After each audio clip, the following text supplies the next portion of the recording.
ஒரு அற்புதம் உங்களுக்கு தேவையாக இருக்கிறதுனால ஆண்டவர் இந்த நிகழ்ச்சியில் உங்களை பார்க்கும்படி வைத்து உங்களுக்கான ஒரு அற்புதத்தை செய்ய இன்றைக்கு அவர் உங்களோடு கூட பேச இருக்கிறார்.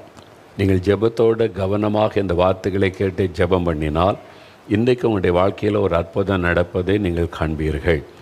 இயேசு கிறிஸ்து அற்புதமான ஆண்டவர். அவர் இந்த உலகத்தில் உலாவின நாட்களில் ஜனங்களுக்கு ஒவ்வொரு நாளும் அற்புதங்களை செய்தார்.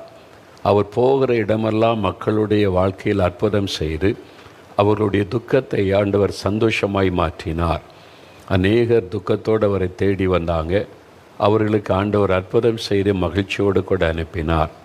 அவர் வீடுகளுக்குள்ளே பிரவேசிக்கும் போது துக்கத்தோடு இருந்த பல குடும்பங்களில் அற்புதம் செய்து அவருடைய துக்கத்தை சந்தோஷமாய் மாற்றினார். இந்த நாளில் நான் ஒரு வேத வசனத்தை சொன்னல, யோவான் எழுதின சுவிசேஷம் 16ஆம் அதிகாரம் 20வது வசனத்தில் ஆண்டவர் இயேசு சொல்லுகிறார், உங்கள் துக்கம் சந்தோஷமாய் மாறும். நாம் இந்த அற்புத பெருவிழாவில் ஒரு வசனத்தை தொடர்ச்சியாக இப்போ ஒரு 3-4 வருஷமாக தியானித்து கொண்டு வருகிறோம்.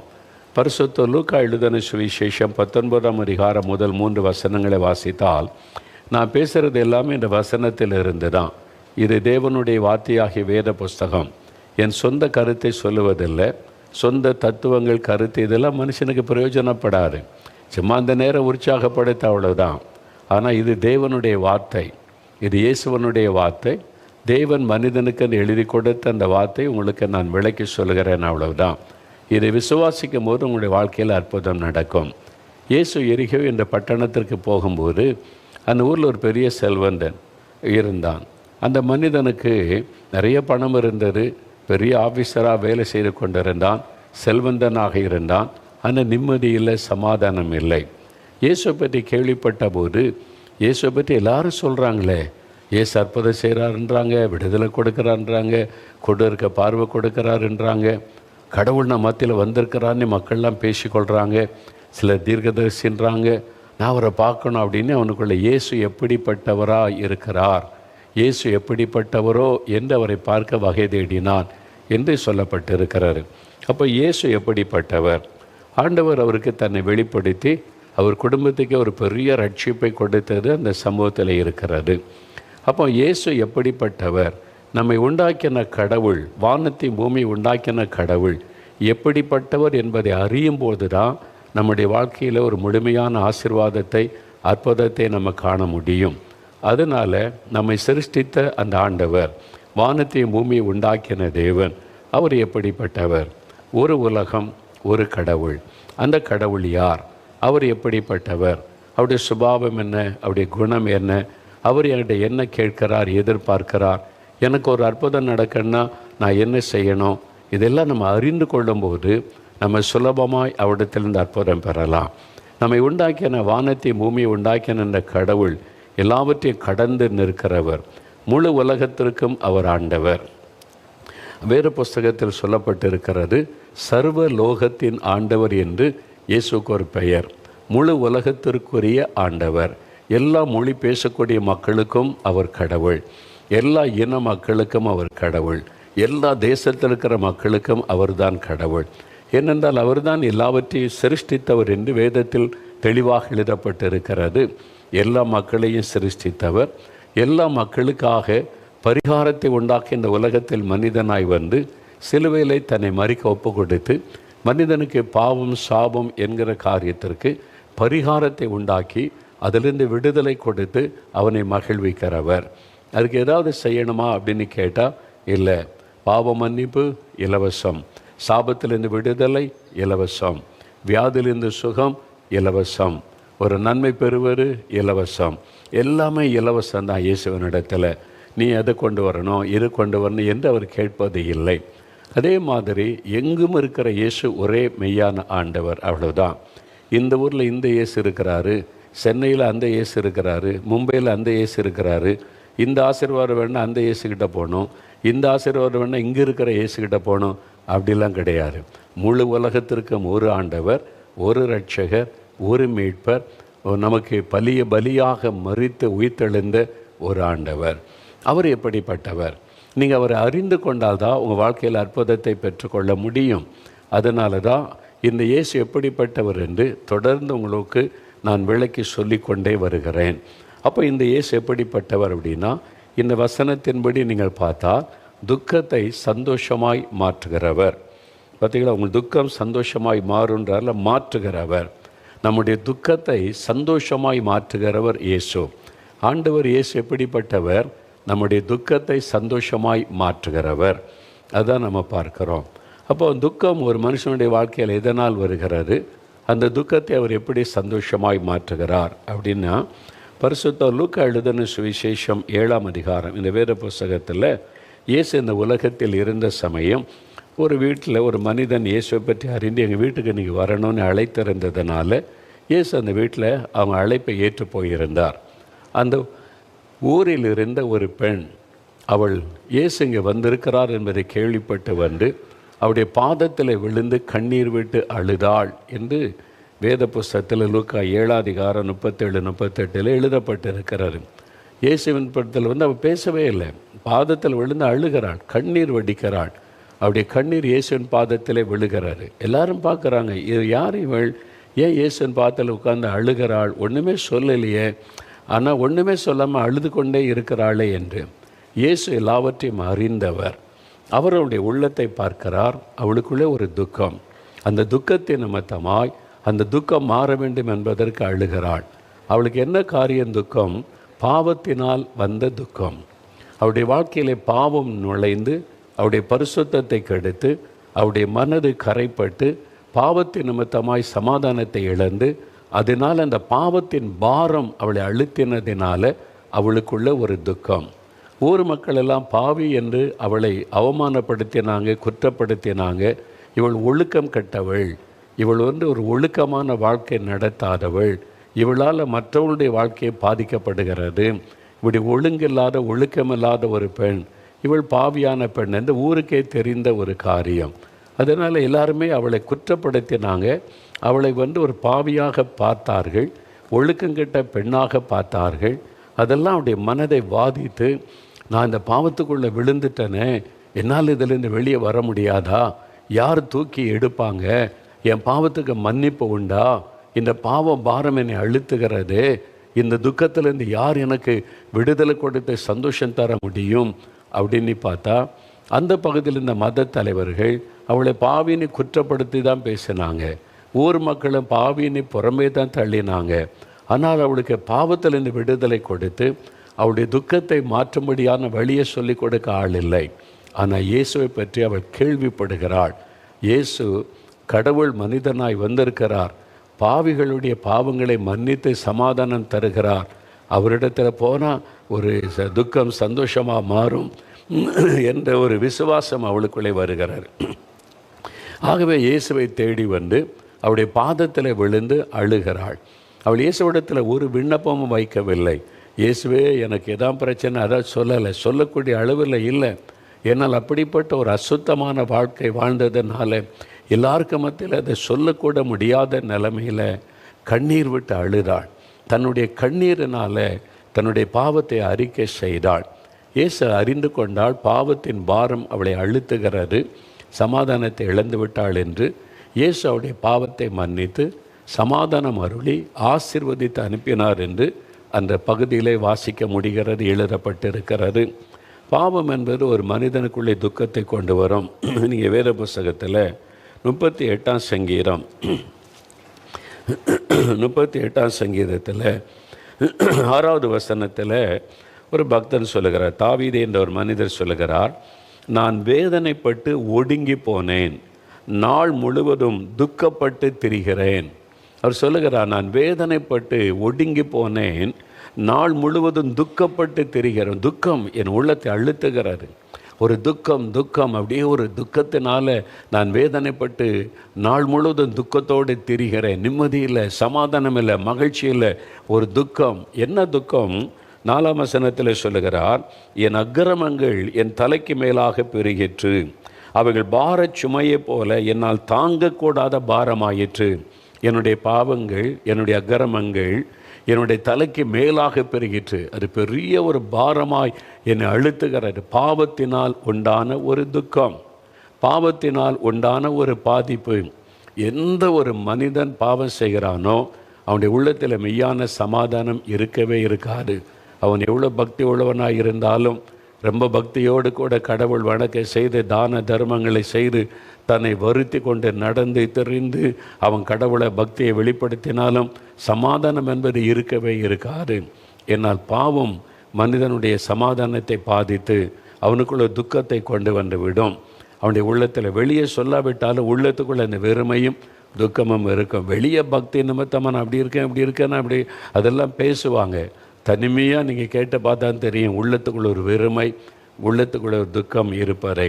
இதுதான் உண்மையான ஒரு காரியம். பாவம் ஒரு மனிதனுடைய துக்கத்தை கெடுத்து விடும். இந்த மனிதனுடைய வாழ்க்கையில் இந்த துக்கம் காணப்பட்டது. ஆனால் அதே மனிதர் ஒரு காரியம் சொல்லுகிறார். சங்கீதம் 32 அவர் சொல்லும் பொழுது அவர் ஒரு காரியம் சொல்கிறார்.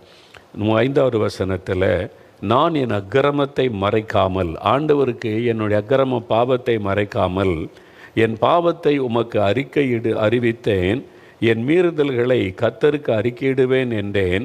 தேவரீர் என் பாவத்தின் தோஷத்தை மன்னித்தீர். இதில் ஒரு நிச்சயம், நான் ஆண்டவருக்கு என் பாவத்தை அறிக்கை செய்கிறேன், ஆண்டவரே என்னை மன்னியும், இந்த பாவத்தை செய்துட்டு என்னை மனம் திரும்ப பாவத்தை அறிக்கை செய்கிறேன். அப்போ ஆண்டவர் அந்த பாவத்தை மன்னித்து விட்டார். ஒரு பெரிய சமாதானம். ஒரு அந்த ரட்சிப்பின் சந்தோஷம் என்பது பாவ மன்னிப்பின் சந்தோஷம்.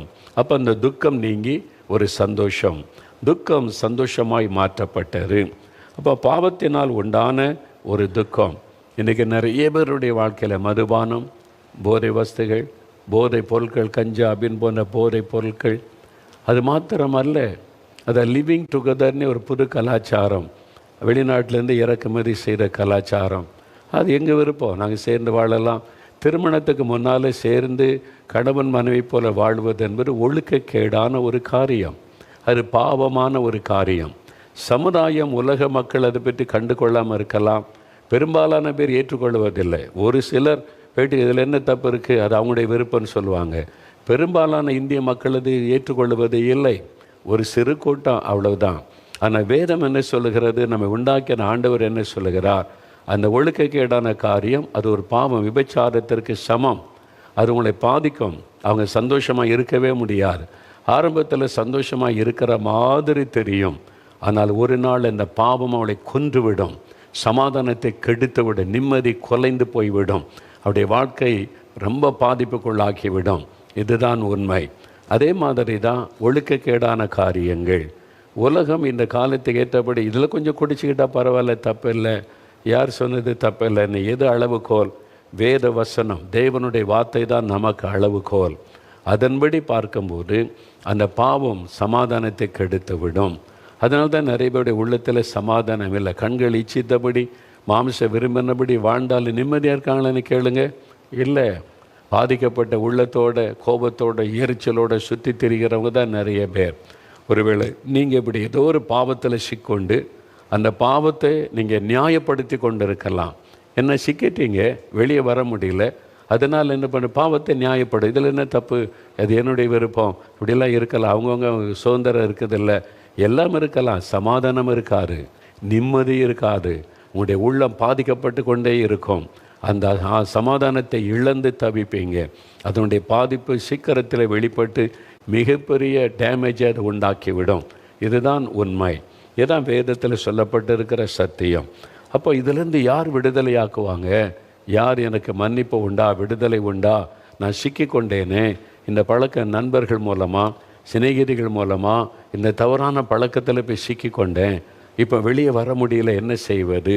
உங்களை மன்னிக்கவும் விடுதலை கொடுக்கவும் இயேசு இருக்கிறார். அவர் உங்களுடைய துக்கத்தை சந்தோஷமாய் மாற்றி விடுவார். பாருங்கள், ஒரு வாலிப தம்பி, ஒரு மகன். இந்த மகன் ஒரு போதை பழக்கத்துக்கு அடிமையாகிவிட்டான். அது வினோதமான ஒரு போதை பழக்கம். அது சொல்கிறத நீங்கள் கேட்டால் தான் தெரியும் உங்களுக்கு. சுகில் என்கிற ஒரு வாலிப தம்பி, திருச்சியை சார்ந்த தம்பி, அவன் அந்த போதை பழக்கத்துக்கு அடிமையாகி அவனுடைய வாழ்க்கையில் நடந்தது, அவனுடைய வாழ்க்கையில் எப்படி அந்த துக்கம் சந்தோஷமாய் மாறினது கவனமாக பாருங்கள். ஆண்டவர் வாலிப தம்பி, வாலிப மகளே உங்களோடு பேசுகிறார். ஏதோ ஒரு பாவ பழக்கத்துக்கு, போதை வருத்தத்துக்கு அடிமைப்பட்டு இருக்கிறீங்கன்னா, இயேசு உங்களை நேசிக்கிறதுனால உங்களோடு பேசுகிறார். பாவம் எப்படி ஒரு மனிதனுடைய வாழ்க்கையை அடிமைப்படுத்துது பார்த்தீங்களா? காலேஜில் படிக்கிற ஒரு தம்பி ஃப்ரெண்ட்ஸு மூலமாக இந்த பழக்கத்துக்குள்ளே நுழைஞ்சிட்டார். நிறைய பேர் இந்த பாவ பழக்கம் எப்படி வருதுன்னா ஃப்ரெண்ட்ஸு மூலமாக. யாரோ ஒரு பாவத்துக்கு அடிமைப்பட்டவங்க மற்றவங்க நல்லா இருக்கிற பார்த்தோன்னா அவங்களுக்கு பிடிக்காது, மனசாட்சி வாதிக்கும். அவங்களையும் குடிக்காரனா அவங்களையும் போதை வசதி பயன்படுத்துகிறா மாற்றிட்டா அந்த சுபாவம் தான் வரும். அதன்படி தான் நண்பர்கள் மூலமாக அந்த பாவ பழக்கம் நுழைய ஆரம்பித்தார். அது எந்த அளவுக்கு கொண்டு போயிட்டு பாருங்கள். போதை பொருட்கள், மதுபானம், எப்படி குடி குடி குடின்னு அது ஒரு வெறி பிடிச்ச மாதிரி குடி. அது சமாதானத்தை கெடுத்துட்டு நிம்மதியை குலைச்சிட்டு அந்த பாவத்தின் பாரம். ஆனால் அவருக்குள்ள ஒரு எண்ணம், இங்கே ஜெபம் பண்ணுகிற இடம் நம்முடைய நாலுமாவுடைய தேவனுடைய கூடாரத்தில் தினமும் ஜெபம் நடக்கிறாரு. இங்கே ஒரு பக்கம் 24 மணி நேரமும் ஜெபம் நடந்து கொண்டே இருக்கும்.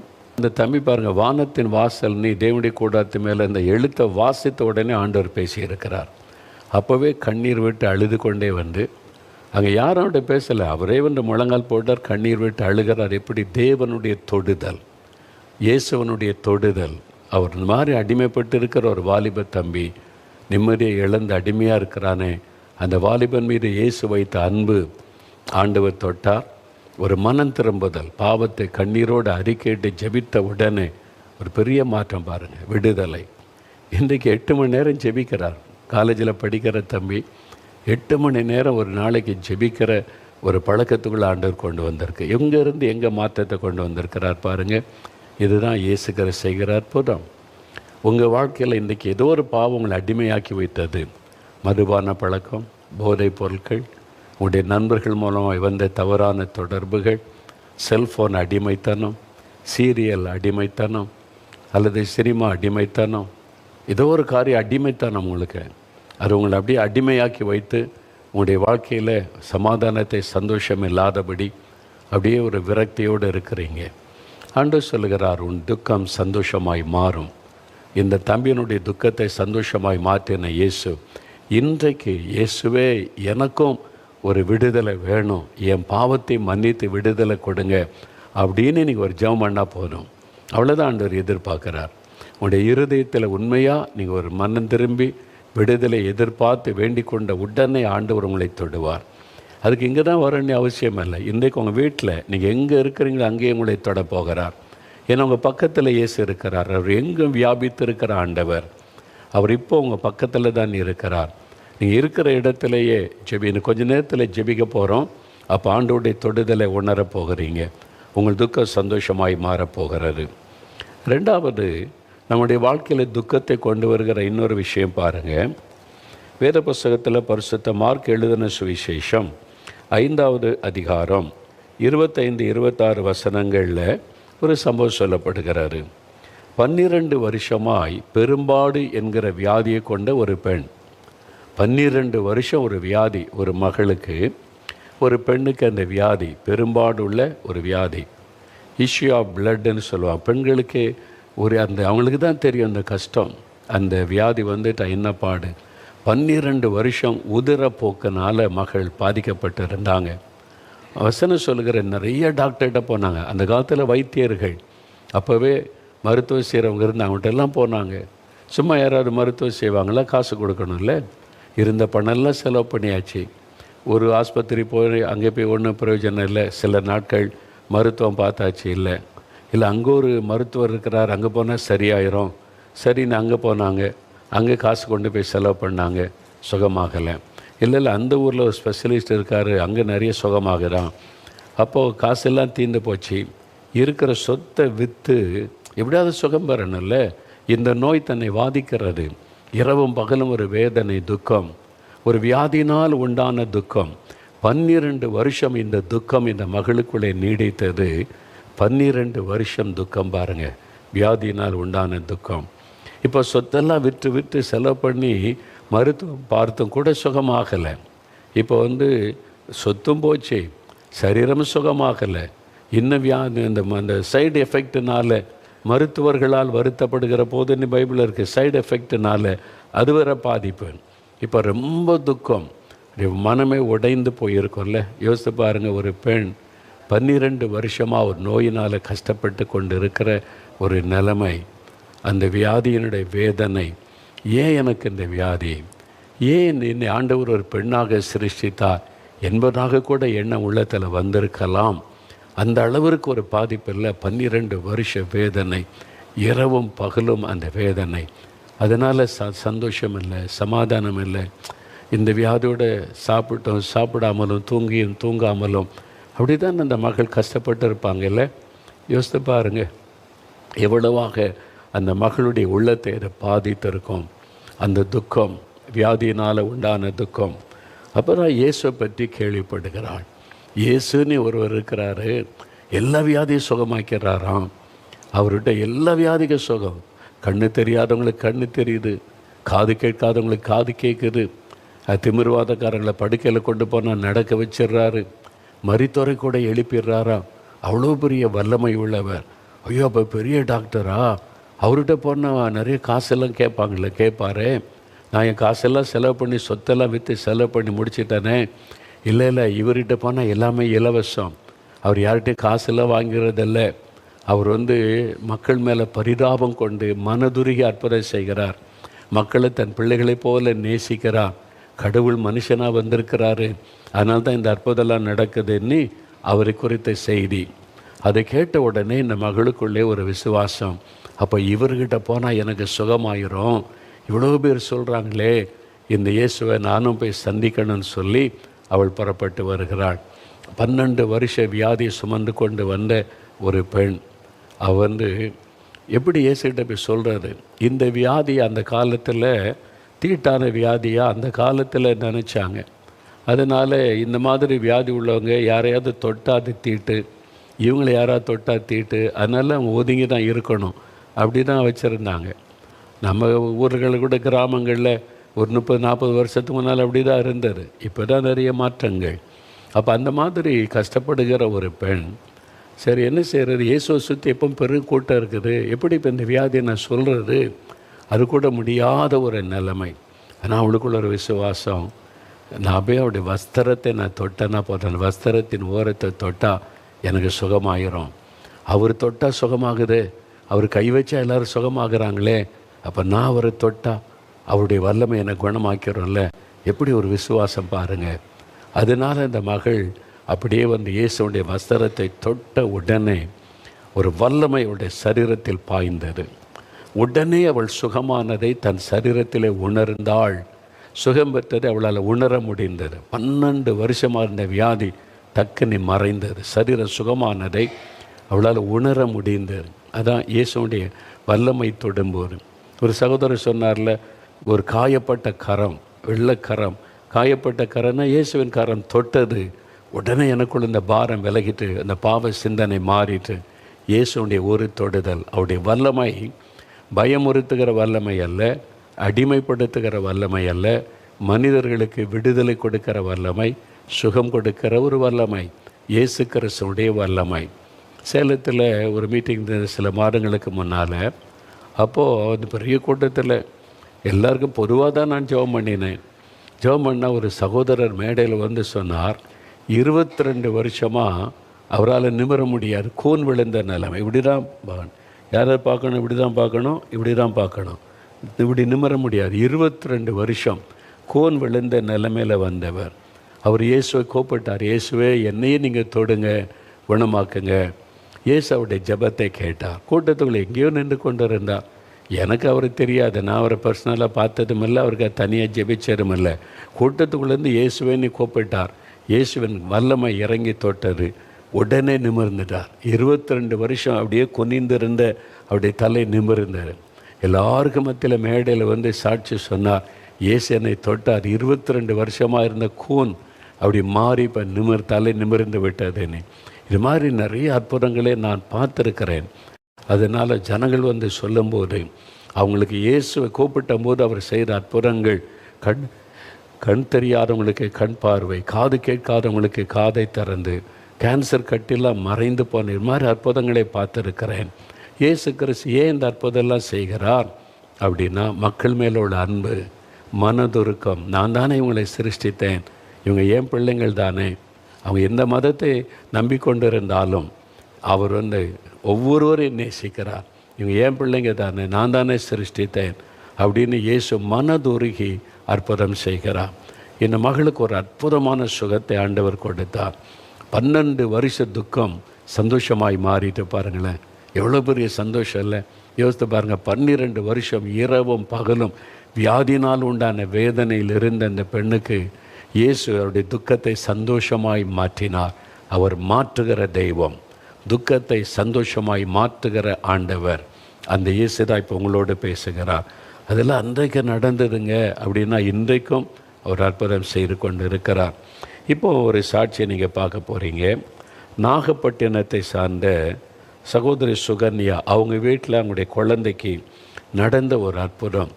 இயேசு கிறிஸ்து நேற்றும் இன்றும் என்று மாறாதவர். அவர் அன்றைக்கு அற்புதம் செய்தார் என்பதல்ல, இன்றைக்கும் அற்புதம் செய்கிறார். அந்த தாயினுடைய கண்ணீர், அந்த பாட்டியனுடைய கண்ணீர், அந்த கண்ணீரின் ஜபத்தை ஆண்டவர் கேட்டு அற்புதமாய் கேன்சரை மறைய பண்ணி இன்றைக்கி அந்த பையனை பாருங்கள் எவ்வளோ நல்ல சுகத்தோடு ஆண்டவர் வைத்திருக்கிறார். இயேசு அற்புதமானவர், உங்களுக்கு செய்வார். கேன்சர் வியாதியாக இருந்தாலும் சரி, அது உங்களுடைய சரீரத்தில் இருக்கிற வியாதி எத்தனை கொடூரமான வியாதியாக இருந்தாலும் சரி, மருத்துவர்கள் அதுக்கு என்ன பேர் சொல்லி கொண்டிருந்தாலும் சரி, இயேசுவால் குணமாக்க முடியாத வியாதி ஒன்றும் இல்லை. உங்களை துக்கப்படுத்தி கொண்டிருக்கிற அந்த வியாதியை கர்த்தர் இன்றைக்கு மாற்றுவார். அதுக்கு தான் நம்ம ஜெபிக்க போகிறோம். அன்றைக்கு 12 வருஷம் வேதனையில் இருந்த மகளுக்கு அந்த துக்கத்தை சந்தோஷமாய் மாற்றின ஆண்டவர் இன்றைக்கு அந்த குடும்பத்தில், ஏழை குடும்பத்துக்குள்ளே அந்த பையனுக்கு அற்புத சுகம் கொடுத்து அவனுடைய துக்கத்தை சந்தோஷமாய் மாற்றின இயேசு இன்றைக்கு உங்கள் வீட்டில் ஒரு அற்புதம் செய்து உங்கள் துக்கத்தை சந்தோஷமாய் மாற்றுவார்.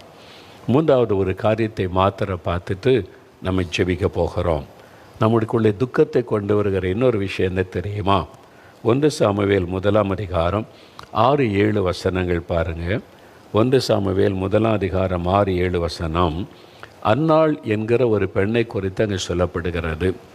அன்னாள் என்கிற அந்த பெண்ணுக்கு கற்பத்தின் கனி, குழந்தை இல்லை. அவருடைய கணவர் அவர் மேலே ரொம்ப அன்பு வைத்து ஆறுதல் படுத்தினாலும் அவளால் ஆறுதல் அடைய முடியலை. வேதம் சொல்லுகிறது, அவங்களுடைய உறவுகள், சொந்தங்கள் அவள் துக்கப்படும்படி அவளை மிகவும் விசனப்படுத்துவார்கள். அவளை துக்கப்படுத்துகிற வார்த்தைகள், மனுஷருடைய வார்த்தைகளினால் உண்டாகிற துக்கம், குழந்தை இல்லாததை பரிகாசம் பண்ணி குற்றம் சொல்லி பேசுகிற வார்த்தை ஈட்டியை போல் அவளுடைய உள்ளத்தை தொலைத்தது. அந்த துக்கத்தினால் பாருங்கள், அவள் மனம் அடிவாகி சாப்பிடாமல் அழுது கொண்டே இருப்பாளாம். இப்போ இந்த துக்கம் வந்துட்டால் சாப்பிட மனம் வராது, தூங்க மனம் வராது. பார்த்துருக்கீங்களா? நீங்கள் அப்படி கஷ்டப்படுறீங்க தானே? சாப்பிட மனம் வரல, தூக்கம் வரல, அதை நினச்சி அப்படியே ஏன் எனக்கு இப்படி, எனக்கு மட்டும் ஏன் இல்லை, எனக்கு மட்டும் ஏன் இந்த நின்ற, நான் என்ன பாவம் செய்துட்டேன், உங்களையே நீங்கள் கேள்வி கேட்டுக்கொண்டு இருக்கிறீங்க, உங்களையே நினைத்து அழுகிறீங்க, ஏன் எல்லோரும் என்னை பரிகாசம் பண்ணுறாங்க, இந்த குழந்தை இல்லாததுனால சொந்த குடும்பத்தார் ஒதுக்குவது, பரிகாசம் பண்ணுவது, கேவலமான வார்த்தைகளை சொல்லி பேசுவது. ஒரு சகோதரர் சொன்னார், கணவன் மனைவி வேலை செய்கிறாங்க, குழந்தை இல்லை, 10 வருஷத்துக்கு மேலே ஆயிற்று. இப்போ வேலை பார்க்குற சொல்கிறேன், நீ எல்லாம் எதுக்கு ராத்திரி மேலே வேலை செய்கிற, எதுக்கு 2 பேரும் சம்பாதிச்சு என்ன பண்ண போகிறீங்க, குழந்தை தான் இல்லையே. பாருங்கள், அந்த வார்த்தை அவருடைய உள்ளத்தை எவ்வளோ காயப்படுத்தும். இந்த உணர்வே இல்லாமல் வார்த்தையினால் காயப்படுத்துகிற மனிதர்கள் நம்ம கூட வேலை பார்க்குறவங்களா இருப்பாங்க, ஒரே வீட்டுக்குள்ளே இருப்பாங்க, தெருவில் இருப்பாங்க, ஒரே சபைக்குள்ளே கூட இருப்பாங்க. அப்போ மனிதர்களுக்கு அந்த காயம், வேதனை தெரியாது. ஆனால் இயேசு அதை புரிந்து கொள்ளுவார். நீங்கள் படுகிற வேதனை, அந்த கஷ்டம், அந்த சொல் உங்களுடைய உள்ளத்தை காயப்படுத்துவது, ஏதோ ஒரு காரியம் குறைவுபட்டதுனால உண்டாகிற வார்த்தை.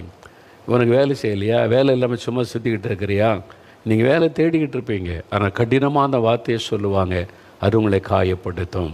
அப்படி ஏதோ ஒரு காரியம், ஒரு மனுஷருடைய வார்த்தை உங்களுடைய உள்ளத்தை காயப்படுத்தி, குழந்தை இல்லைன்றது, வேலை இல்லைன்றது, ஒரு ஆசீர்வாதம் இல்லை, நீலாம் சபிக்கப்பட்ட குடும்பம், உனக்குலாம் ஆசீர்வாதம் வராது, மற்றவங்க பேசுகிற வார்த்தைகள், நீ என்ன பாவம் செய்தியோ, நீ தரித்திரம், நீ பிறந்த நேரமே சரியில்லை, நீ ஒரு சபிக்கப்பட்டவள், சபிக்கப்பட்டவன், அது மாதிரி மற்றவங்க சொந்தங்கள், பந்தங்கள் சொல்லும் பொழுது இருதயமே நொறுங்கி போய்விடும்.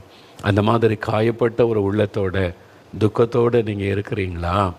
யாரோ பேசுகிறாங்க, பரிகாசம் பண்ணுறாங்க, அதை வெளியில் சொல்லக்கூட முடியாதபடி, அதனால் பப்ளிக்கை ஃபேஸ் பண்ண மனம் இல்லை, அந்த விசேஷங்களுக்கு போக விருப்பம் இல்லை, சொந்தக்காரங்க வீட்டுக்கு போக விருப்பம் இல்லை, யாராவது வந்தால் கூட பேச விருப்பம் இல்லை. ஏன்னா அவங்க இது தானே பேச போகிறாங்க, இருதயத்தை காயப்படுத்துவது. அப்படி நீங்கள் துக்கப்பட்டு இரவு படுக்கையை கண்ணீரினால் நனைத்து கொண்டிருக்கிறீங்க, யாருக்கும் தெரியாமல் அழுகிறீங்க, கண்ணீரோட நாட்களை கழித்து கொண்டிருக்கிறீங்க தானே. ஒரு துக்கமுடைய மனதை பாதித்து கொண்டிருக்கிறது தானே. ஆண்டவர் இயேசு கிறிஸ்து சொல்கிறார், என் மகளே, என் மகனே, உன் துக்கம் சந்தோஷமாய் மாறும், உன் துக்கத்தை நான் சந்தோஷமாய் மாற்றுவேன். இத்தனை வருஷம் 20 வருஷமாக இந்த துக்கத்தோடு தானே நிந்தைக்கு நடுவில் இருக்க, இனி எங்கே பறக்க போகுது அப்படின்லாம் பேசுகிறாங்களே, இனிமேலாம் உனக்கு ஒரு சந்ததி கிடையாதுன்னு சொல்கிறாங்களே. அப்படி வேதனைப்படுறீங்களா? கண்ணீரோடு நிற்கிறீங்களா? யாரோ ஒரு துக்கப்படுத்திக்கிட்டே இருக்காங்க, உங்களை காயப்படுத்திக்கிட்டே இருக்கிறாங்க. உங்கள் வீட்டுக்குள்ளே ஒரு சமயம் ஒரு சகோதரி, ஒரு கிறிஸ்தவர் அல்லாத ஒரு மகள் தான் அங்கே வந்தாங்க, என்னை பார்க்கணும் நீ. அப்போ நான் சரி நீ உட்கார வைத்து பேசினா அழுகிறாங்க, அப்படி அழுகிறாங்க, கண்ணீர் விட்டு கதறி அழுகிறாங்க. சில நம்முடைய நேரம் அடக்கி கொள்ள முடியலை, அவ்வளோ பெரிய துக்கம். நான் அமைதியாக கொஞ்சம் நேரம் வெயிட் பண்ணேன். அவங்க அழுது முடிச்சுட்டு சொன்னாங்க, எனக்கு குழந்தை இல்லை, அதனால் நான் இப்போ இங்கே பிரார்த்தனை பண்ணுறதுக்கு வந்தேன், இங்கே போய் பிரார்த்தனை பண்ணால் ஒரு ஆசீர்வாதம் கிடைக்குன்னு சொன்னாங்க, அதனால் வந்தேன். திருமணமாக எத்தனை வருஷம் ஆகிட்டேன்னு? 2 வருஷம். நாங்கள் எதுக்கா இவ்வளோ அழுகிறீங்க? சிலர்லாம் 10 வருஷம் 15 வருஷம் காத்திருக்காங்களே அப்படின்னா. அப்படி இல்லை ஐயா, என்னுடைய கணவர் ரொம்ப நல்லவர் தான். என்னுடைய மாமியார் என்கிட்ட கூப்பிட்டு சொல்கிறா, இந்த வருஷம் உனக்கு குழந்தை இல்லைன்னா அடுத்த வருஷம் என் மகனுக்கு வேறொரு கல்யாணம் பண்ணி வைக்க போகிறேன்னு என்கிட்டயே சொல்கிறாங்க. அப்போ என் வாழ்க்கை எதிர்காலமே எனக்கு கேள்விக்குறி, என்னை தெருவில் நிறுத்திடுவாங்க, இனி அவ்வளோதான் என் வாழ்க்கை. அதனால தான் நான் எங்கே போனால் எனக்காக ஒரு நன்மை கிடைக்கும், எந்த கடவுள்கிட்ட போகலான்னு எங்கெங்கே போயிட்டு கடைசியில் நம்பிக்கை இழந்து போன நிலைமையில் இங்கே போய் போனால் இயேசுக்கிட்ட பிரார்த்தனை பண்ணுவாங்கன்னு சொன்னாங்க, வந்திருக்கிற ஐயா. நாங்கள் எவ்வளோ பெரிய துக்கம் இல்லை. திருமணமாகி 2 வருஷம்தான் ஆகுது. ஒரு இளம் பிள்ளை, அந்த வீட்டுக்குள்ளே நிம்மதியாக வாழ முடியுது. காயப்படுத்துகிற மக்கள், துக்கப்படுத்துகிற மக்கள், இருதயம் நொறுங்கி வந்து நிற்கிற ஒரு மகள், ஒவ்வொரு நாளும் அவங்க மத்தியில் பயந்து பயந்து பயந்து வேதனையோடு துக்கத்தோடு வாழ்ந்து கொண்டிருக்கிற மகள். அந்த கண்ணீர் என் உள்ளத்தை அசைத்தது. நான் அந்த மகளோடு சென்று கண்ணீரோடு, ஆண்டவரே இந்த மகளுடைய கண்ணீரை தொடங்க, அந்நாளுடைய கண்ணீரை பார்த்து அவருடைய துக்கத்தை மாற்ற அற்புதம் செய்கிறீங்க. உங்களை தேடி வந்திருக்கிறாங்கப்பா, இந்த மகளுக்கு ஒரு அற்புதம் செய்யுங்க, அந்த நிந்தையை மாற்றுங்க, அவருடைய வாழ்க்கைக்கு இறக்க செய்யுங்க. நீ கண்ணீரோடு ஜெபம் பண்ணிவிட்டு அனுப்பினேன். நீங்கள் சந்தோஷமாக போங்க, இயேசு உங்களை ஆசீர்வதிச்சிட்டார்னு அனுப்பினேன். சுமார் 1 வருஷம் கழித்து இந்த மகள் திரும்ப வந்தாங்க, கையில் ஒரு குழந்தையோடு வந்து, ஐயா அவங்கள்ட்ட காமிச்சிட்டு போக நான் வந்தேன், இதே இடத்துல நான் கண்ணீரோடு வந்து நின்றேன், இன்றைக்கி குழந்தையோட இயேசு என்னை கொண்டு வந்திருக்கிறார், நீ என் நிந்தையை அவர் மாற்றிட்டார் ஐயா அப்படின்னு சொன்னாங்க. அந்த காயப்பட்ட உள்ளத்துக்கு ஒரு ஆறுதல், அந்த துக்கம் நீங்கி ஒரு சந்தோஷம், அதுதான் இயேசு. இந்த காயப்பட்ட உள்ளத்தோடு இருக்கீங்களா? பரிகாசம் பண்ணுறாங்களா? கேவலமாக பேசுகிறாங்களா? தூங்க முடியல, சாப்பிட முடியல, நிம்மதியாக இருக்க முடியல, வேலைகளை கவனிக்க முடியல, அந்த வார்த்தைகள் ஈட்டியை போல குத்துகிறது. துக்கம் துக்கம். ஆண்டவர் சொல்கிறார், என் மகளே உன் துக்கம் சந்தோஷமாய் மாறும், என் மகனே உன் துக்கம் சந்தோஷமாய் மாறும், நான் அதை மாற்றுவேன் என்று ஆண்டவர் சொல்லுகிறார்.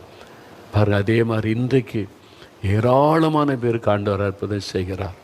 ஒவ்வொரு திறப்பின் வாசல் ஜெபத்திலேயும் குழந்தையோடு வந்து நிற்கிற தம்பதிகளை நான் பார்க்க, எல்லா மாதமும் வர்றாங்க, 2 பேர் 3 பேர் வர்றாங்க. 20 வருஷம் 25 வருஷம் கழித்து 15 வருஷம் கழித்தெல்லாம் குழந்தை கொடுத்திருக்கிறார் என்பதாக. இப்போ ஒரு சாட்சியை நீங்கள் பார்க்க போகிறீங்க. தக்கலை, கன்னியாகுமரி மாவட்ட தக்கலை சார்ந்த சகோதரி குமாரி, அவங்களுக்கு 22 வருஷம் துக்கங்க. 22 இயர்ஸ், 22 நீண்ட வருஷம். அவருடைய துக்கம் எப்படி சந்தோஷமாக இயேசு மாற்றினார். 22 வருஷம், எவ்வளோ நீண்ட வருஷம் பாருங்கள். 22 வருஷம் அவங்களுக்கு நம்பிக்கையில் எல்லாம் முடிஞ்சு போச்சு. டாக்டர்ஸே சொல்லிட்டாங்க, இனி உங்களுக்கு குழந்தை பிறக்க வாய்ப்பே இல்லை அப்படின்னு சொல்லி. ஒரு பக்கம் எவ்வளோ முயற்சி பண்ணி பணம் செலவு பண்ணி 10 வருஷமாக பணம் செலவு பண்ணி பார்த்தேன், இல்லை. பக்தியோடு தேடினாங்க, இல்லை. அப்போது இயேசு என்கிற ஒரு ஆண்டவர் இருக்கிறாரு, நீ அவரை நீ தேடிப்பார். எங்களுக்கு அதெல்லாம் விருப்பம் இல்லை. நாங்கள் எங்களுக்குன்னு கடவுள் இருக்கார், எங்களுக்குன்னு ஒரு மதம் இருக்குது, பக்தி இருக்குது, எல்லாம் இருக்கட்டும், நீ பார்க்கலாமே. அதை பார்த்தபோது ஒரு விசுவாசம், இப்படிலாம் இயேசு இன்றைக்கு அற்புதம் செய்கிறாரா, அப்போ நம்மளும் ஜெபித்து பார்க்கலாமே. கணவர் சொன்னார், இதெல்லாம் சும்மா, இதெல்லாம் நம்பிக்கிட்டு இருக்காத.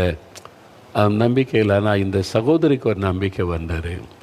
அவங்களே கரம் வைத்து ஜெபித்தாங்க. இயேசு அதை பார்த்தார்.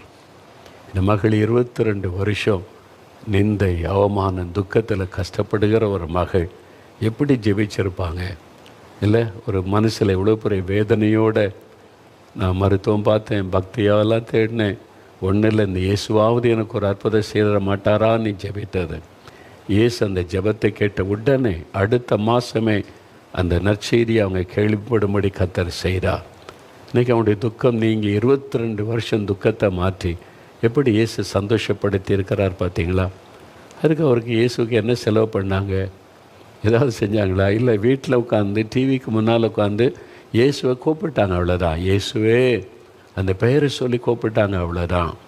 எப்படிங்க இதெல்லாம் நடக்குது? கேன்சர் சுகமாகுது, பாவத்தில் இருந்த மனுஷன் ஒரே நாளில் மாற்றம் அடைகிறான், கர்ப்பத்தின் கனி உண்டாக்குது, பிசாசு ஓடுது, சர்ப்பங்கள் ஓடுது, பெரிய விடுதலை எப்படி இந்த இயேசுடைய நாமத்தில் அப்படின்னு கேட்டால் அதுக்கு ஒரு ரகசியம் இருக்கிறாரு. வேத புஸ்தகத்தில் ஏசா 53 அதிகாரம் 4 வசனம் வாசிக்கும் போது, இயேசு கிறிஸ்து நம்முடைய பாடுகளை தன் மீது ஏற்றுக்கொண்டு நம்முடைய துக்கங்களை சிலுவையிலே சுமந்தார். நம்ம பாடுபடுறால துக்கம் இருக்கல, இந்த துக்கம் பாவத்தினால் துக்கம், வியாதியினால் துக்கம், நிந்தையினால் துக்கம், அவமானம், நெருக்கத்தினால் ஒரு துக்கம், வெளியே சொல்ல முடியாத துக்கம், காயம், அதெல்லாம் இயேசு சிலுவையிலே சுமந்தாராம். உங்களுக்காக, சகோதரனை உங்களுக்காக, சகோதரி உங்களுக்காக, மகளை உனக்காக, மகனை உனக்காக இயேசு சிலுவையிலே துக்கங்களை சுமந்தார், பாடுகளை ஏற்றுக்கொண்டார், நிந்தைகள், அவமானங்களை சுமந்தார். எதற்காக?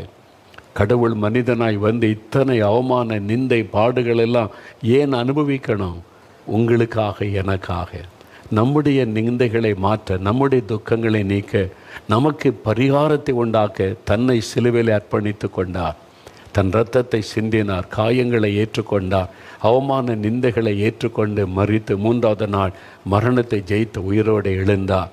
அவருடைய கைகளிலே தழும்புகள், அவருடைய தலையிலே தழும்புகள், கால்களிலே தழும்புகள். நம் மீது வைத்த அன்பு, உங்கள் மீது வைத்த அன்பு, ஒரு பரிகாரத்தை அவர் செஞ்சு முடிச்சிட்டார். அவர் தான் பரிகாரி. இனிமேல் நீங்கள் பணம் செலவு பண்ண வேண்டாம், உங்களை வருத்தி கொள்ள வேண்டாம், உங்களை காயப்படுத்தி கொள்ள வேண்டாம், உங்களை நீங்கள் கஷ்டப்படுத்தி கொண்டு தெய்வத்தை தேட வேண்டாம். விசுவாசத்தோடு இயேசுவேன்னு கூப்பிட்டா போதும், உங்களுக்கு அற்புதம் நடக்கும். என்னால் அவர் எல்லாத்தையும் சுமந்து முடிச்சிட்டார். இனிமேல் நீங்கள் உங்களை வேதனைப்படுத்தி வருத்தப்படுத்தி அவரை தேடன்னு அவசியம் இல்லை. விசுவாசத்தோடு கூப்பிட்டால் போதும், ஒரு அற்புதம் நடக்கும். இப்போ நம்ம ஜெபிக்க போகிறோம். விசுவாசத்தோடு இந்த காரியங்களுக்காக இன்றைக்கு உங்களுடைய துக்கம் சந்தோஷமாய் மாறப்போகிறாரு. அதற்காக இப்பொழுது நாம் ஜெபிக்க போகிறோம். முழங்கால் படியிடலாமா? முடிந்தவங்க முழங்கால் படியிட்டு கொள்ளுங்க. முடிந்தவங்க, ஒரு வேளை பழக்கம் இல்லையா, எங்களுக்கு அப்படி முழங்காலெல்லாம் நின்று பழக்கம் இல்லை அப்படின்னு சொன்னீங்கன்னா உட்கார்ந்து கொள்ளலாம், தப்பு இல்லை. நீங்கள் முடிந்தால் நீங்கள் முழங்கால் படியிட்டு கொண்டு, முழங்கால் படியிடுவது நம்மை தாழ்த்துவதற்கு ஒரு அடையாளம், அவ்வளவுதான். மற்றபடி உட்கார்ந்தே நீங்கள் ஜெபிக்கலாம். ஆனால் இந்த ஜெபம் பண்ணும்போது கண்ணை மூடி நீங்கள் ஜெபிக்கணும். ஏன் கண்ணை மூடணும் அப்படின்னா, நீ கண்ணை திறந்தீங்கன்னா அங்கங்கே பறக்க பார்த்துக்கிட்டு இருந்தால் ஆண்டவரோடு நீங்கள் இருதயத்தில் ஒன்றிக்க முடியாது. உடைய இருதயத்தை ஆண்டவர் பார்ப்பார். இருதயம் தேவன் பக்கமாய் திரும்பணும். அப்போ கண்களை மூடி இருதயத்தில் இயேசுவை நினைத்து, எனக்காக சிலுவையில் மரித்து உயிர்த்தெழுந்தீங்க, எனக்காக காயங்களை ஏற்றுக்கொண்டீங்க, பாவ சாபங்களெல்லாம் சிலுவையில் சுமந்துட்டீங்க, எனக்கு பரிகாரத்தை உண்டு பண்ணிட்டீங்க, இயேசுவே விடுதலை கொடுங்க, அப்படி சொல்லி நீங்கள் ஜெபிக்கும் போது, இயேசுடைய பெயரை சொல்லி வேண்டிக் கொள்ளும் போது உடனே இயேசு அற்புதம் செய்வார். அந்த எண்ணம் சிதறாமல் இருக்க தான் கண்களை மூட சொல்கிறோம், மற்றபடி அல்ல. கண்ணை திறந்து ஜெபித்தால் அவர் கேட்பார். ஆனால் இருதயம் அவரோடு கூட ஒன்றித்திருந்தால் தான் அந்த அற்புதத்தை பெற்றுக்கொள்ள முடியும். அதனால் இப்போ ஒவ்வொரு காரியமாக ஜெபிக்க போகிற முதலாவது, பாவத்தினால் உண்டான துக்கம் நீங்கணும். பாவத்தின் பாரம் நீங்கணும், பாவத்தின் கட்டிலிருந்து விடுதலை பெறணும். மதுபான பழக்கம், போதை வஸ்துகள், சீரியல் அடிமைத்தனம், செல்ஃபோன் அடிமைத்தனம், சூதாட்டம், இது மாதிரி ரகசிய தொடர்புகள், ஏதோ ஒரு பாவ காரியம் அது உங்களுடைய பரிசுத்தத்தை கெடுத்ததுனால சமாதானம் இல்லை, நிம்மதி இல்லை, உங்களுக்குள்ள ஒரு சந்தோஷம் இல்லை, உங்களுடைய உள்ளம் பாதிக்கப்பட்டிருக்கிற துக்கம் உங்களுடைய உள்ளத்தில் காணப்படுகிறது. ஆண்டவரே, இந்த என் பாவத்தை மன்னிக்கணும், பாவத்திலேருந்து எனக்கு ஒரு விடுதலை வேணும், இந்த பாவம் என்னை அடிமையாக்கி வச்சிருக்கிற விட முடியலை, விடணும்னு நினச்சா கூட முடியலை. இயேசுவே, எனக்கு விடுதலை வேணும், என் பாவம் மன்னிக்கப்படணும், என் பாவத்தை அறிக்கை செய்கிறேன். பாவத்தை மறைக்கிறவன் வாழ்வடைய மாட்டான், அதை அறிக்கை செய்து இயேசுவிடம் அறிக்கை செய்து விட்டு விடுகிறவன் இறக்கம் வருவான். இயேசுவே, இந்த பாவத்தை நான் செய்துட்டேன், மன்னிங்க, இந்த பாவம் எனக்குள் இருக்கிறது, என்னை மன்னிங்க அப்படி சொல்லி ஜெபிக்கணும். பாவத்தை மூட மூட மூட நீங்கள் வாழ்வடைய மாட்டீங்க. இதில் என்ன தப்பு, அதில் என்ன தப்பு, இதெல்லாம் இப்போ இந்த காலத்தில் தப்பு இல்லை. இந்த விதண்டவாதம் பேசுகிற உங்களுடைய ஆசீர்வாதத்தை நீங்கள் தான் இழந்து போவீங்க. உங்களை தாழ்த்தி, இயேசுவே இந்த பாவத்தை மன்னிச்சிருங்க, எனக்கு விடுதலை கொடுங்கன்னு ஜெபிச்சிட்டா பாவ மன்னிப்பின் சந்தோஷம் உள்ளத்தில் வரும். முதலாவது அதற்காக யார் யார் எனக்கு பாவ மன்னிப்பு வேணும், பாவத்திலிருந்து ஒரு விடுதலை வேணும், இந்த பாவத்தின் பாரம் என்னை அழுத்துகிறது, சமாதானமே இல்லை, என் உள்ளத்தில் ஒரு விடுதலை மாற்ற வரணும் அப்படின்னா இருதயத்தில் கை வைங்க. உங்களுடைய இருதயத்தில் நெஞ்சில் கை வைத்து, இயேசுவே என் இருதயத்தை உங்களுடைய இரத்தத்தினால் கழுவி பரிசுத்தப்படுத்துங்க, இந்த பாவத்தின் பாரம் என்னை விட்டு விலகட்டும், இயேசுவே என் உள்ளத்தில் வாங்க, என் இருதயத்தில் வாங்க, நீங்கள் வந்து எனக்குள்ளே வாசம் பண்ணுங்க, என் பாவத்தெல்லாம் மன்னிச்சு எனக்கு பாவத்தில் இந்த விடுதலை கொடுங்க. பாவத்தின் பாரம் என்னை அழுத்துகிறது, என்னால் நிம்மதியாக இருக்க முடியல, தூங்க முடியலை, அந்த பாவங்கள் என் கண்முன்னால் வந்து நின்று வேதனைப்படுத்துகிறது, எனக்கு சந்தோஷமே இல்லை. இயேசுவே என் பாவத்தை மன்னிங்க, நீங்கள் தானே பாவத்திற்கு பரிகாரி, உங்கள் ரத்தத்தினால என்னை கழுவுங்க. ஜெபிங்க ஜெபிங்க, ஒரு நிமிடம் உண்மையாக சின்சியராக, இயேசுவே என் பாவத்தை மன்னிங்க, இயேசுவே உம்முடைய ரத்தத்தினால் என்னை கழுவுங்க, இயேசுவே என் உள்ளத்தில் வந்து எனக்கு பாவத்தில் இந்த விடுதலை கொடுங்க, என்னால் இதை விட முடியல, இந்த பாவ பழக்கம் என்னை விட்டு விலகணும், ஒழியணும், எனக்கு ஒரு விடுதலை வேணும், மெய்யான ஒரு சந்தோஷம் சமாதானம் எனக்கு வேணும், இயேசுவே மன்னியும், இயேசுவே விடுதலை தாரும், இயேசுவே என் உள்ளத்தில் வாரும். ஜெபிங்க. வாலிப தம்பி ஜெபம் பண்ணு, வாலிப மகளே ஜெபம் பண்ணு, அருமையான ஐயா ஜெபம் பண்ணுங்க, அம்மா ஜெபம் பண்ணுங்க.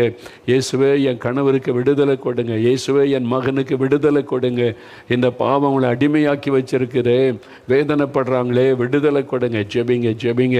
இப்போ ஆண்டவர் உங்களுடைய கண்ணீரை பார்க்கிறார். சிலர் உடைந்த உள்ளத்தோடு ஜெபிக்கிறீங்க, சிலர் உடைந்த உள்ளத்தோட பாரத்தோடு ஜெபிக்கிறீங்க. ஆண்டவரே என்னை மன்னியும், இயேசுவே விடுதலை தாருன்னு ஜெபிக்கிறீங்க. தகப்பனே ஜெபிக்கிற இந்த பிள்ளைகளை பாருங்க ஆண்டவரே, என்னால் இந்த பாவத்தை விட்டு வெளியே வர முடியலையே, இந்த பாவம் என் வாழ்க்கையை அழித்து கொண்டிருக்கிறது, ஐயோ இந்த பாவத்தினால என் சமாதானம் போச்சு, பரிசுத்தம் போச்சு, சந்தோஷம் போச்சு, ஐயோ என் வாழ்க்கையின் ஆசீர்வாதத்தை எல்லாம் இழந்து போயிட்டனே, இயேசுவே என்னை மன்னியும், இயேசுவே விடுதலை தாரும், இயேசுவே எனக்கு ஒரு அற்புதம் செய்யுங்க, இந்த பாவத்திலிருந்து விடுதலை கொடுங்கன்னு ஜெபிக்கிறாங்களே இந்த வாலிப தம்பியை பாருங்கப்பா, இந்த வாலிப மகளை பாருங்க ஆண்டவரே, இந்த தகப்பனார் இந்த தாயார் கண்ணீரோடு ஜெபிக்கிறாங்க.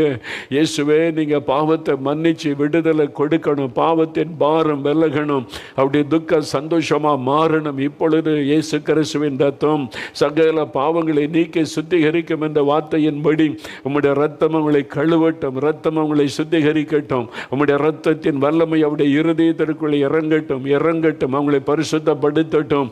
ஐயோ பாவத்தினாலே நிம்மதி இல்லாமல் தற்கொலை பண்ணி செத்து போயிடலாமா, பாவத்தை விட முடியல, அதை விட தற்கொலை பண்ணி செத்துடலாமான்னு நினைக்கிறாங்களே, அந்த வாலிப தம்பியை தொடுங்க, அந்த வாலிப மகளை தொடுங்க.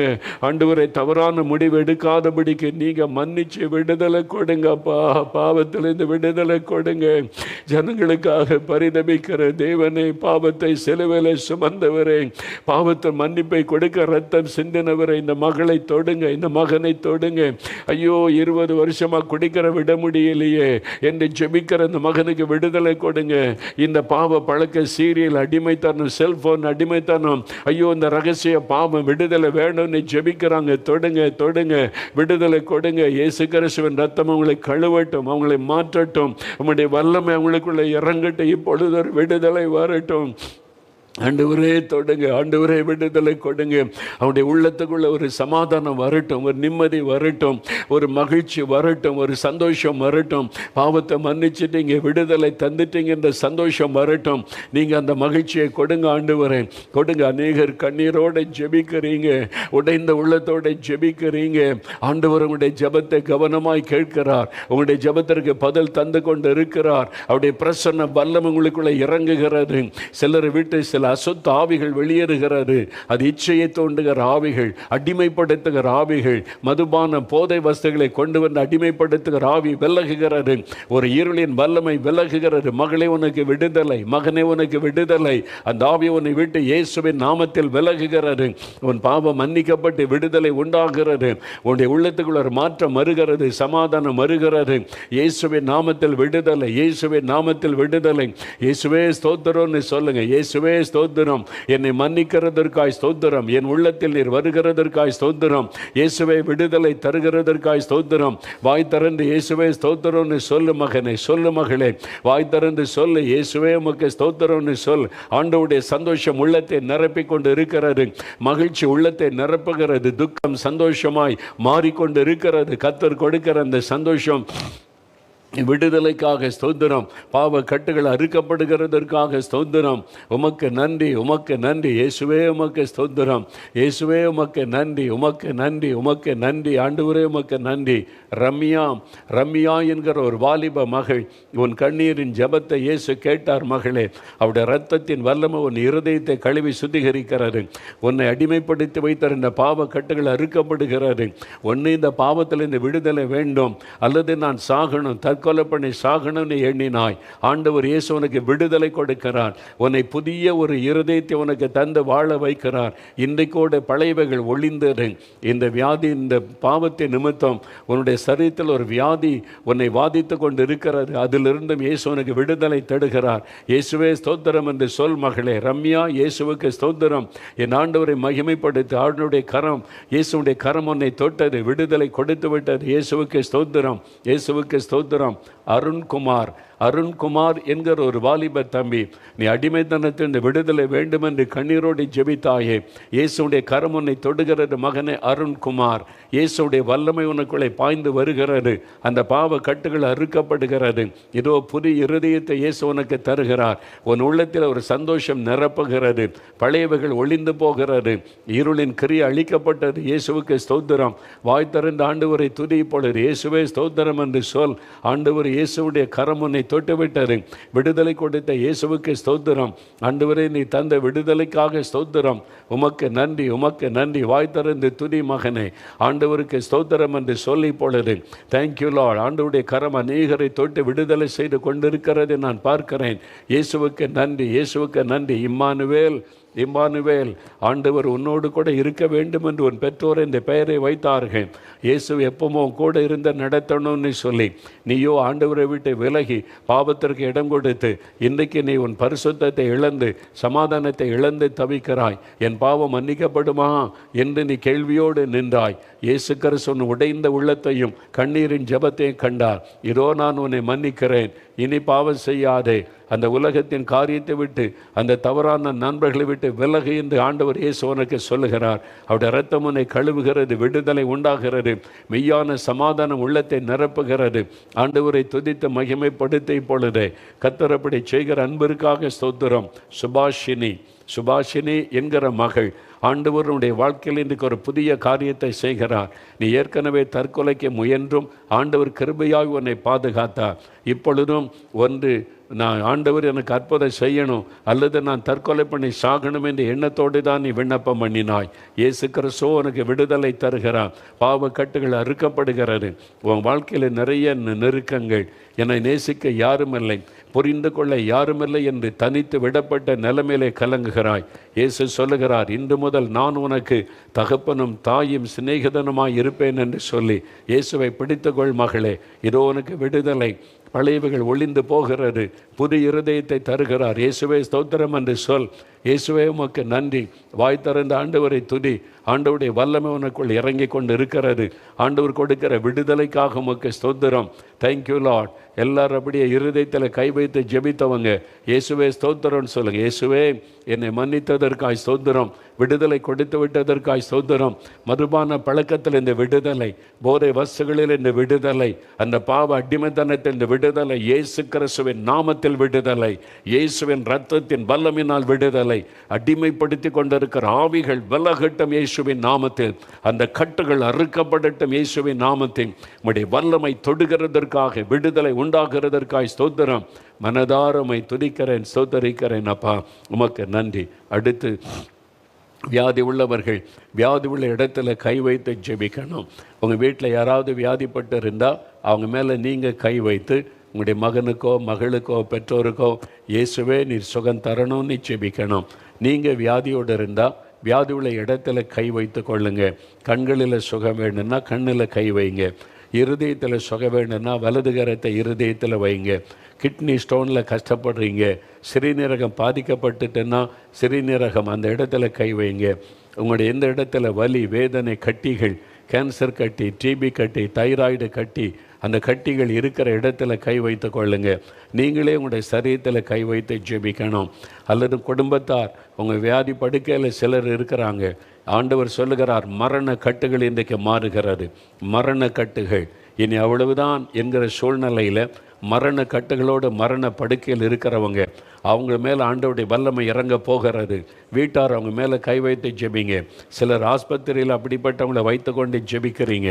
உங்கள் கரத்தை அவங்க மேலே வைத்து இயேசுவின் நாமத்தை சொல்லுங்கள். இயேசுவின் நாமத்தில், இயேசுவின் நாமத்தில் சுகம், இயேசுவின் நாமத்தில் விடுதலை, இயேசு கிறிஸ்துவின் பெயரை சொல்லுங்கள். நீங்கள் சொல்ல சொல்ல சொல்ல விடுதலை. இப்போ சகல நோய்களும் மாறுகிறது. சில நோய்கள் அசுத்த ஆவியினால் உண்டானவைகள், பலவீனப்படுத்துகிற ஆவியினால். இப்போ ஜெபிக்கும் போது அந்த ஆவிகள் வெளியேறும். அப்பொழுது அந்த நோயும் மறைந்து போகும். இதோ ஆண்டவருடைய வல்லமை தொடுகிறது. தகப்பனே என்னை தொடும், இயேசுவே என்னை குணமாக்கும், இயேசுவே இந்த வியாதியை எடுத்து போடும், இயேசுவே என் குழந்தைக்கு சுகம் தாரும் என்று ஜெபிக்கிறாங்க. ஜெபிக்கிற ஒவ்வொருவர் மீதும் உம்முடைய கரம் வைக்கப்படட்டும். அந்த மகளை தொடுங்க ஆண்டவரே, இந்த மகனை தொடுங்க ஆண்டவரே. அந்த பொல்லாத வியாதி விலகட்டும். கேன்சர் வியாதி இயேசு கிறிஸ்துவின் நாமத்தில் மறைந்து போகட்டும். கேன்சர் வியாதியை கொண்டு வருகிற பொல்லாத ஆவி இயேசுவின் நாமத்தில் விலகட்டும் என்று நான் ஜெபிக்கிறேன். அந்த கட்டிகள் சரீரத்தை விட்டு மறையட்டும். டிபி கட்டிகள் இயேசுவின் நாமத்தில் மறைவதாக. தைராய்டு கட்டிகள் இயேசுவின் நாமத்தில் மறைந்து போவதாக. பொல்லாத கேன்சர் கட்டிகள் இயேசுவின் நாமத்தில் மறையட்டும். லிவரில் இருக்கிற கேன்சர் கட்டி மறையட்டும் இயேசுவின் நாமத்தில். லங்ஸை பாதித்திருக்கிற கேன்சர் இயேசுவின் நாமத்தில் விலகட்டும். மார்பிலை காணப்படுகிற பொல்லாத கேன்சர் வியாதி விலகட்டும் இயேசுவின் நாமத்தில். கர்ப்பப்பையை தாக்கியிருக்கிற பொல்லாத அந்த கேன்சர் வியாதியை நான் கடிந்து கொள்கிறேன் இயேசுவின் நாமத்தில். கண்களை தாக்கியிருக்கிற அந்த கேன்சர், கண்ணை பாதித்திருக்கிற கேன்சர் வியாதி மறையட்டும். வாய்க்குள்ளே காணப்படுகிற கேன்சர் கட்டி மறையட்டும் இயேசுவின் நாமத்தில். மூளை பகுதியை தாக்கியிருக்கிற கேன்சர் இயேசுவின் நாமத்தில் விலகட்டும். தலை முதல் கால் வரை சுகமளிக்கிற வல்லமை இறங்கட்டும் இப்பொழுதே. நசரேயனாகிய இயேசுவின் நாமத்தில் பொருளாத அந்த கேன்சர் வியாதி விலகட்டும். அந்த வியாதியை கொண்டு வருகிற ஆவிகள் விலகட்டும் இப்பொழுதே. மரண படுக்கைகள் மாறட்டும் இயேசுவின் நாமத்தில். மரண கட்டுகள் மாறட்டும் இயேசுவின் நாமத்தில். இப்பொழுதே சுகம் உண்டாவதாக. எலும்பை தாக்கியிருக்கிற கேன்சர் வியாதி விலகட்டும் இயேசுவின் நாமத்தில். பிளட் கேன்சர் இயேசுவின் நாமத்தில் மறைந்து போகட்டும். அந்த பிளட்டிலே காணப்படுகிற, இரத்தத்திலே காணப்படுகிற பொருளாத அந்த கேன்சர் கிருமிகள் அழியட்டும் இயேசுவின் நாமத்தில். சுகம் உண்டாவதாக, சுகம் உண்டாவதாக. ஒவ்வொருவரை தொடுகிறதற்காய் நன்றி. சுகம் உண்டாகிறதற்காய் நன்றி. சகல கட்டிகளும் மறையட்டும் இயேசுவின் நாமத்தில். வாத வியாதிகள் விலகட்டும் இயேசுவின் நாமத்தில். ஆத்தரைட்டிஸ் மறையட்டும். முடக்கு வாத வியாதியை கொண்டு வருகிற ஆவியை கடிந்து கொள்ளுகிறேன். இப்பொழுது கட்டுகள் அறுக்கப்படட்டும். எலும்புகளுக்குள்ளே வல்லமை இறங்கட்டும். விரல்களுக்குள் இயேசுவின் வல்லமை இறங்கட்டும். சுகம் உண்டாவதாக.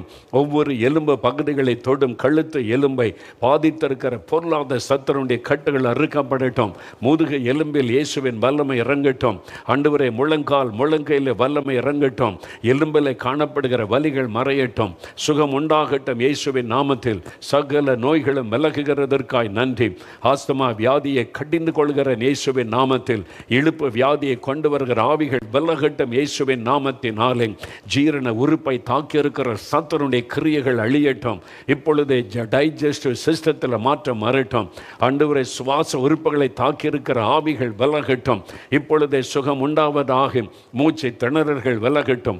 குழந்தைகளை தாக்கியிருக்கிற இழுப்பு நோயை கொண்டு வருகிற ஆவிகளை கடிந்து கொள்கிறேன். அந்த ஃபிட்ஸ் வியாதியை கொண்டு வருகிற பொருளாத சத்துரு குழந்தைகளை விட்டு விலகட்டும். சுகம் உண்டாகட்டும் இயேசுவின் நாமத்தில். தலைமுதல் கால் வரை சுகமளிக்கிற வல்லமை ஒவ்வொருவருக்குள்ளும் இறங்கட்டும் இயேசுவின் நாமத்தினாலே. சகல பாதிக்கப்பட்டிருக்கிற இருதயம் சுகமடையட்டும். பாதிக்கப்பட்டிருக்கிற லங்ஸ், லிவரில் சுகம் வரட்டும். சிறுநீரகம் பாதிக்கப்பட்டவளை தொடும்.